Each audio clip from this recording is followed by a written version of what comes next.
For ages, there have been tales about women's logic and their knack for turning molehills into mountains, making life for us guys just a tad more complicated. We often find ourselves in the dark about what to anticipate from the opposite sex and the unpredictable directions their thoughts might take. My tale is precisely about that, a fictitious cause that spiraled into a genuine debacle. I wouldn't call myself a guy who had countless admirers. Sure, there were ladies here and there, but never anything too serious. Maybe my reserved nature and traditional upbringing played a part in that. I'm still baffled by how Hannah even noticed me. She's always the go-getter, the perennial planner, and the natural-born leader in any group. Our conversations began in our final year of high school, blossomed by graduation, and soon after, everything fell into place. We secured positions at the same company, moved into the same apartment, and tied the knot. We were truly two peas in a pod. We shared nearly everything in common, except for one aspect, our friends.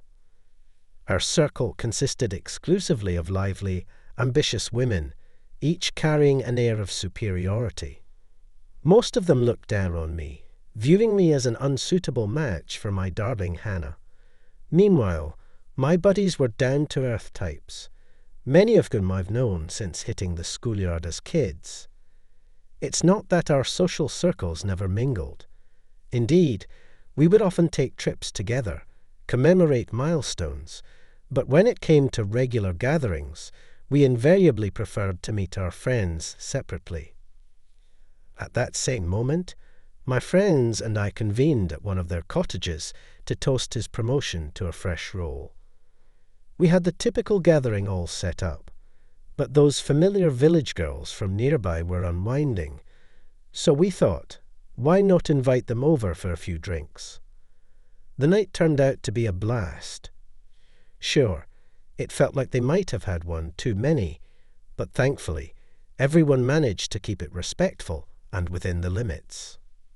When I got back to our place, I unexpectedly found myself in the midst of an intense interrogation. Hannah, who'd previously never been one to succumb to intense suspicion, suddenly began to examine and overtly sniff my attire while bombarding me with questions about every minute detail of the gathering. Luckily, I had nothing to conceal, and it wasn't long before Hannah dropped her inquisition. Life resumed its regular rhythm. However, taking a leaf from a buddy's book, I started spending more hours at the office, eyeing a possible promotion. Hannah, for her part, had the flexibility to handle some of her tasks from home and frequently wrapped up her day post-lunch. That particular evening, aware that Hannah was already home and knowing I'd be tethered to work until the wee hours, I decided to lift her spirits and treat her to a delightful surprise. I ordered her much-loved Japanese cuisine for delivery.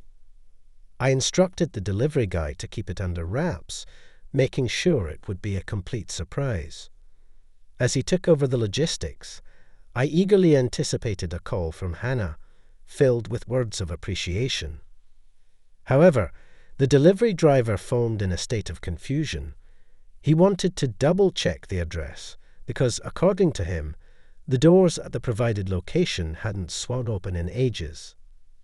Suddenly, a man emerged clad only in his boxers and, without mincing words, bluntly instructed the driver to scram and cease calling. Must have goofed up, I mused sympathetically to myself before reiterating the address. The ensuing exchange for a good few minutes was like watching a dialogue between two folks not exactly blessed with sharp wits. They parroted the initially correct address back and forth to one another, yet neither could make heads or tails of it. Growing visibly exasperated, the driver and the dispatch team even started to detail the entryway and what our door looked like to me. But by then, plagued by increasingly dire hunches, I had already hailed a courier taxi myself. I let him head on his way, and when I arrived, I spotted solitary food boxes left at the front door. With a key in hand, I unlocked the door, and an eerie stillness greeted me. Just as I was about to call out for my wife, I narrowly avoided colliding with a stranger. A buddy of mine was unexpectedly emerging from our bathroom, swathed in my towel. Hannah, in a frantic rush from the bedroom, quickly sized up the scene and immediately erupted. "Don't you dare throw any accusations my way. You think you're the only one who can fool around behind my back." In the midst of my astonishment, the half-clad guy managed to slip away while I was still absorbing the jaw-dropping turn of events. It turns out that one of the ladies who attended our recent gathering at a buddy's lakeside cabin took it upon herself to upload a few snapshots to a well-known social media platform. To give you the picture, in the most risque one, we're merely standing side by side, clinking our drinks together. However, that was all it took for Violet, my significant other's closest confidant, to jump to conclusions. She stumbled upon this image online and hastily deemed it undeniable evidence of my flagrant infidelity. What's more, she managed to persuade Hannah of the same. Honestly, when dealing with folks of that ilk, you've got no choice but to play them at their own game. As it turned out, my better half had been secretly seeing a mystery man, donned in nothing but a towel, who hilariously happens to be an acquaintance of Violet. If I managed it, then surely she could too. She barely concealed her intentions, aiming to twist the knife a bit deeper. I, trusting as ever, remained blissfully unaware for far too long. Now it dawns on me that perhaps the single clerk envied the joy we shared. Nonetheless, this revelation alters nothing. Here I am, isolated, encircled by a woman's bitterness, deceit, vengeance, and bafflement.